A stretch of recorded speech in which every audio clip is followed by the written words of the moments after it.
Hi, welcome to this tutorial on using birth certificates and entering the information from them using auto-source citation. What I've done here is created a very empty project file. All I've done is simply added the name of the person, James Crabb, and that's all that's in the file. So if we look at the records window, there's only one record, there are no dates, no nothing. So what we want to do now is to add a certificate and start putting some information against it. There are several ways of doing that in Family Historian, but this is one way of doing the process, and it's starting by creating the source and then hooking everything to it. So what I'm going to do is I'm going to say add a source. And what we'll find is that we jump over here and we've opened up a new empty source. So the first thing to do is give it a name. So this is a birth certificate, and it's actually going to be for James Crabb. I'm not going to worry about a short title, but I am going to put a type in. It's well worth using the type field, as it provides you the ability that when you've got 20 or 30 certificates in there, you can quickly filter down to just the birth certificates.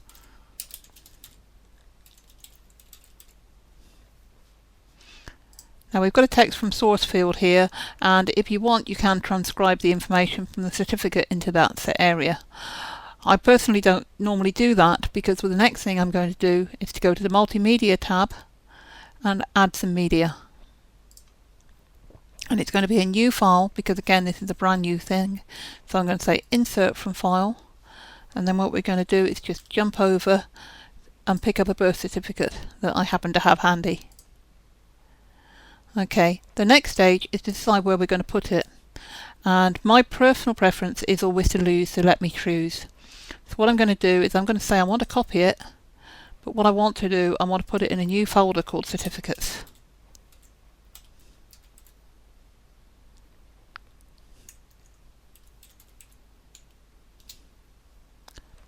What I can then do is just grab that folder, and it's going to bring the certificate in. Now what it's done for a name here is to automatically bring in the name of the file that we started with. It's also a really good idea to give your names meaningful names when you put them in the first place. So if we zoom in our certificate, as you can see it's been scanned at a fairly high resolution. What we can see from that is that the date for our certificate is the 11th of April 1883. Now that's all I'm going to do for the certificate. That's brought it in. Now I've got my source, I've got a birth certificate, and I've got a date. So the next thing I want to do is to start recording that information against all the people that that certificate's going to give me. So what I can do is I can come here, and because I've got the source selected, I get this extra little yellow box with an arrow on it.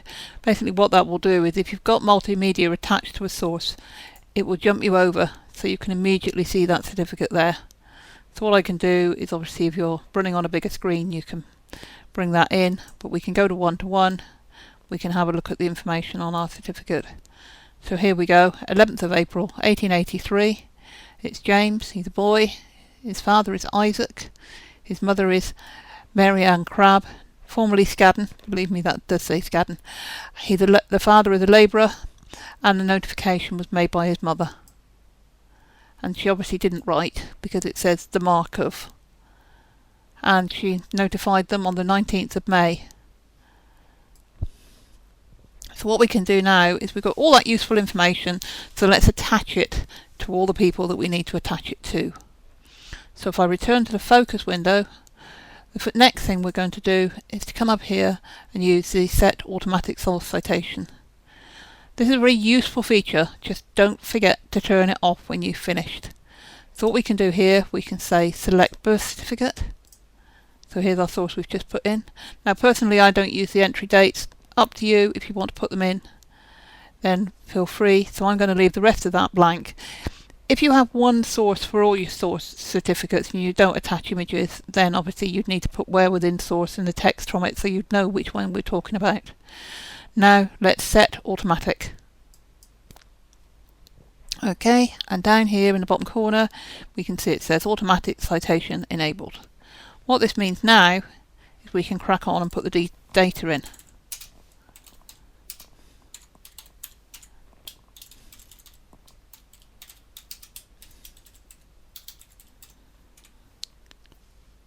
So what we've done now, we've added a birth. Because automatic source citation is on, it's automatically added the source down here. Now what we can do is we can go ahead and we can add father and mother from the information we've got on the certificate. Now there's a couple of ways of doing that. You can simply click in the focus window and add the father and mother here, or an alternative method is to jump over and put a diagram on the screen.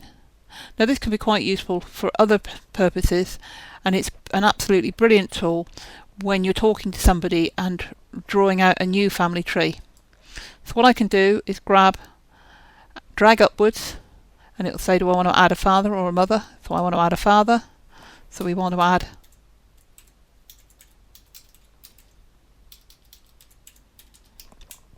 Isaac Crabb. And what we can do then, we don't really know any more information about him from the certificate other than his job. So what we can do now is we can go to the Facts tab, we can add a fact, and what we're going to do is add an occupation. Now it's worth remembering, like most Windows lists, if you hit O, it will jump you straight down to the first thing that begins with O in the list. So we can do occupation, and he was a labourer, and we know that was the 11th of April 1883. We don't know what his age was, and we know that was in Netherbury. Or we can make an educated guess that it was in Netherbury. It could have been somewhere else, but if you'd ever been to Netherbury, you'd know that's probably right. Okay, so now we just need to add in his mother. And again, what I've done is drag left to add a mother, or add the spouse of Isaac Crabb to be more accurate. So this is Mary Ann Scadden. We don't really know any more about her at this point, but what you can see is that all this information that we've just put in has all got the birth certificate as the source. So really that's pretty well all the information that we want to pick up from there. You could add a residence in for Mary Ann if you wanted, again leaving also source citation on, or a residence for Isaac, or possibly for both. But that really is where we're up to. So what we can do now is we can cancel automatic source citation. But what we can see now, if we take a look at our source, we've actually created 7 citations back to the birth certificate from that single source. Okay, I hope you found that useful.